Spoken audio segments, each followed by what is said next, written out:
नमस्कार, आप सभी का बहुत स्वागत है। आपके साथ मैं हूं गौरव अग्रवाल और आप देख रहे हैं 65 हफ्तों से लगातार देश का number 1 show super prime time. शुरुआत इस वक्त की बड़ी खबर से करते हैं। गाजा में ड्रोन युद्ध की शुरुआत, इजराइल पर हमास के ड्रोन हमले तेज हो गए। वीडियो जारी कर हमास का ड्रोन युद्ध का ऐलान। इस वक्त की सबसे बड़ी खबर, ड्रोन युद्ध की शुरुआत हो चुकी है गाजा में। दूसरी बड़ी खबर, इजराइल ने हमास विनाश की तारीख तय कर दी है। 90 दिनों में हमास के विनाश का लक्ष्य है। गाजा में फिर शुरू हुई इजरायली बमबारी। सुपर प्राइम टाइम ब्रेकिंग इस वक्त की आप देख रहे हैं। तो क्या गाजा का रक्तपात अरब वर्ल्ड को सुलगा देगा, मिडिल ईस्ट में एटमिक खलबली मचा देगा? आखिर ये आशंका क्यों जताई जा रही है? तो इसके पीछे की वजह है नेतन्याहू का वो आखिरी लक्ष्य जो अगर पूरा हुआ तो सिर्फ गाजा फिलिस्तीन की नहीं बल्कि खाड़ी के कई देशों की बलि चढ़ जाएगी, कईयों का वजूद मिट जाएगा। और जानते हैं नेतन्याहू का प्लान क्या है? ग्रेटर इजराइल को फिर से वजूद में लाना, ग्रेटर इजराइल के साम्राज्य का विस्तार करना।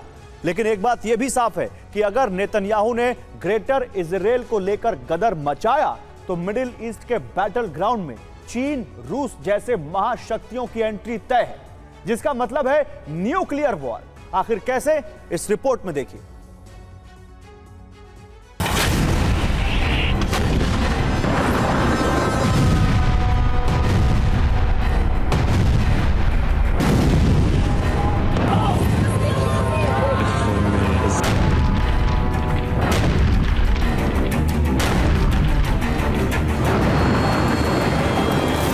सत्रह दिन बीत जाने के बाद भी गाजा पट्टी में इजराइल का बारूदी प्रतिशोध जारी है।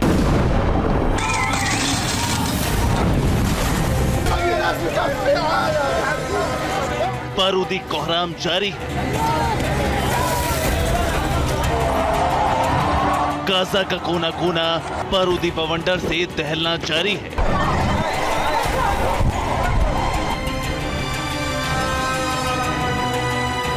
यकीन मानिए, बीते 17 दिनों में गाजा पट्टी के अलग अलग इलाकों में इतना बम गोला बारूद बरसा है जिसकी कल्पना भर से रूह कांप जाए।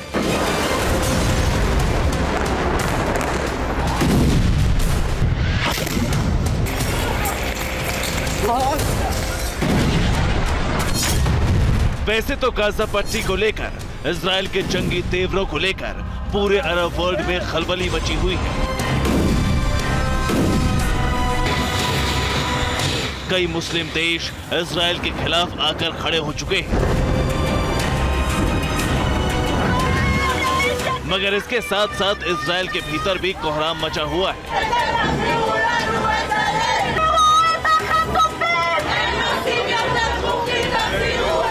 हमास से जंग को लेकर बवाल हो रहा है।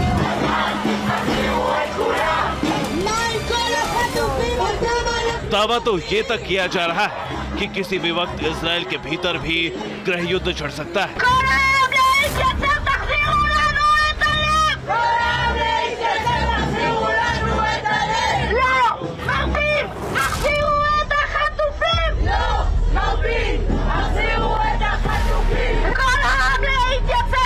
जी हाँ, तेल अवीव से यरूशलेम तक इजराइल में सड़कों पर लोग उतरे हुए हैं।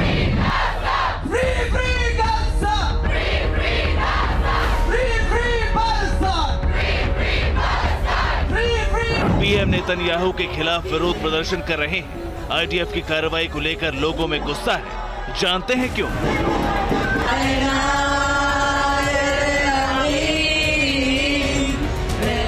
दरअसल इजरायलियों की मांग हमास से जंग खत्म करने की है ताकि जल्द से जल्द बंधकों को रिहा किया जा सके। जंग को रोकने के लिए इजराइल में प्रदर्शन जारी है। पीएम नेतन्याहू के फैसले से इजरायली भड़के हुए हैं।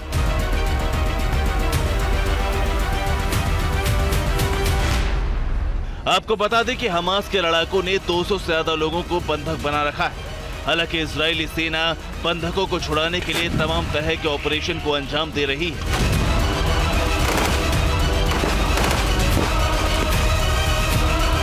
हमास के ठिकानों पर हमला कर रही है। बावजूद इसके आईडीएफ को बड़ी सफलता नहीं मिली। वहीं आईडीएफ की एयर स्ट्राइक में हमास के लड़ाके तो मारे जा रहे हैं।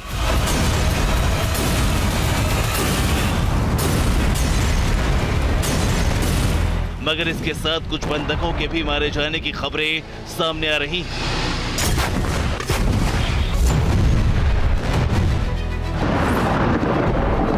बस इसी बात को लेकर इजराइल के नागरिकों में गुस्सा है। वो अपील कर रहे हैं कि हमास के खिलाफ जंग खत्म हो ताकि 200 बंधकों की रिहाई हो सके।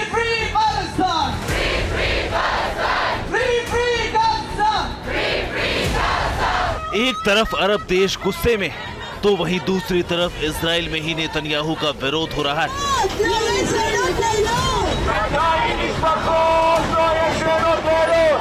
बावजूद इसके इजरायली पीएम नेतन्याहू जंग को जारी रखना चाहते हैं, हमास का दी एंड करना चाहते हैं, क्योंकि नेतन्याहू का प्लान सिर्फ गाजा पट्टी या फिर फिलिस्तीन पर कब्जा नहीं बल्कि फिर से दुनिया के नक्शे पर ग्रेटर इजराइल बनाने का है, यानी अरब के कई देशों को इजराइल में शामिल करना, इजराइल के साम्राज्य का विस्तार करना।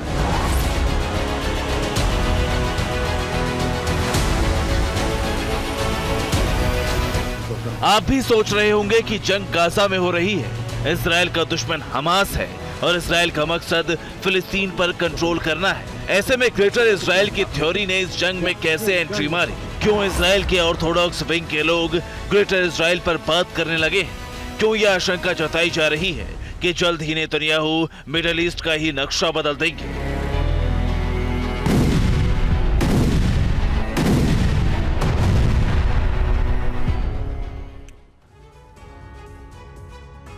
तो बैटल ऑफ गाजा में अचानक ही ग्रेटर इजराइल का जिक्र क्यों आया? आखिर इजरायली प्राइम मिनिस्टर नेतन्याहू का ग्रेटर इजराइल प्लान क्या है? क्यों इसके आगाज के साथ ही पूरा अरब वर्ल्ड सुलगने लगेगा? तो आइए आपको बता दें कि फिलहाल दुनिया के नक्शे पर इजराइल का वजूद करीब 22,145 स्क्वायर किलोमीटर में फैला है, जो कि भूमध्य सागर के पूर्वी छोर पर मौजूद है। मगर जब बात ग्रेटर इजराइल की होगी तो उसमें फिलिस्तीन, लेबनान, जॉर्डन और सीरिया का पूरा इलाका और मिस्र, सऊदी अरब और इराक के अलावा तुर्की का भी काफी बड़ा हिस्सा शामिल होगा। दरअसल दशकों पुराने ग्रेटर इजराइल साम्राज्य की जो बात की जा रही है, असल में उसकी शुरुआत मिस्र की नील नदी से लेकर इराक की यूफ्रेट्स नदी तक थी। जानते हैं, मिस्र से लेकर इराक तक के इस इलाके में लाल सागर, सऊदी अरब का उत्तरी इलाका और आधे से ज्यादा इराक का हिस्सा आता था। वहीं इराक की यूफ्रेट्स नदी से होते हुए तुर्की के दक्षिणी इलाके तक का एरिया भी ग्रेटर इजराइल में शामिल था और इराक से तुर्की के बीच में मौजूद इस इलाके में सीरिया, जॉर्डन जैसे मुल्क पूरी तरह से शामिल थे। इतना ही नहीं, दक्षिणी तुर्की से मिस्र के उत्तरी इलाके तक ग्रेटर इजराइल का विस्तार फैला हुआ था, जिसमें भूमध्य सागर का भी कुछ हिस्सा आता है।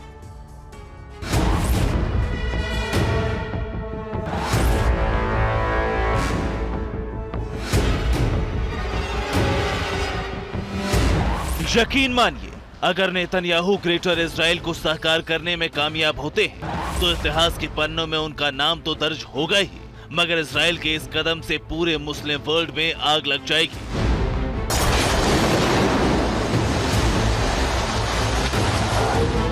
मिडिल ईस्ट फिर से बैटल ग्राउंड बन जाएगा, क्योंकि ग्रेटर इजराइल के नक्शे में आधा दर्जन से ज्यादा अरब देशों का वजूद बढ़ जाएगा।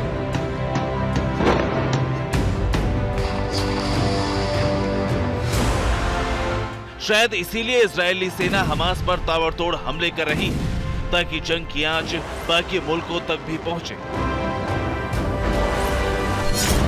और फिर इजराइल सबको परास्त करते हुए ग्रेटर इजराइल की परिकल्पना को फिर से साकार कर सके।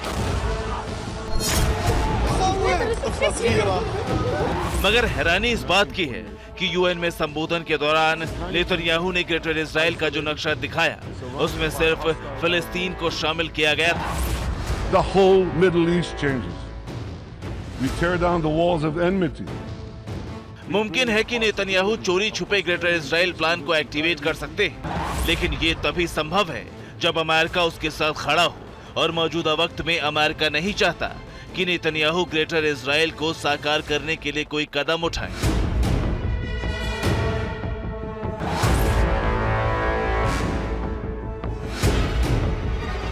क्योंकि ग्रेटर इजराइल में सऊदी और तुर्की का हिस्सा आता है। एक तरफ सऊदी से अमेरिका के काफी अच्छे संबंध हैं, तो वहीं तुर्की उत्तरी अटलांटिक संधि संगठन का सदस्य है। ऐसे में इजराइल का सऊदी और तुर्की से तनाव बढ़ सकता है।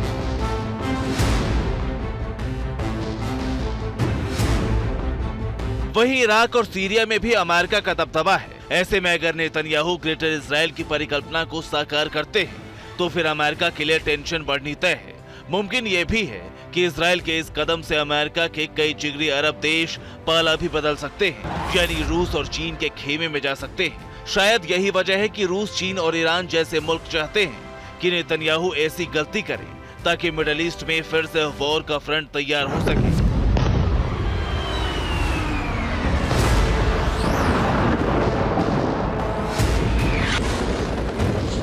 जिसके एक पाले में इजराइल और अमेरिका के साथ कुछ नाटो में शामिल यूरोपीय देश हों, तो वहीं दूसरी तरफ रूस, चीन, ईरान और नॉर्थ कोरिया के साथ अरब के मुस्लिम देश।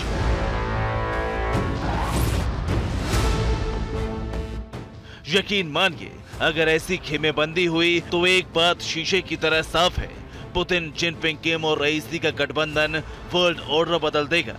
खाड़ी में इजराइल और अमेरिका की टेंशन बढ़ा देगा, क्योंकि भले ताकत के मामले में अमेरिका और जज्बे के मामले में इजराइल मजबूत हो, लेकिन इनके सामने रूस, चीन और नॉर्थ कोरिया जैसे शक्तिशाली मुल्क होंगे जिनकी जंगी सनक से दुनिया वाकिफ है। Bureau report, TV9 Bharatvarsh.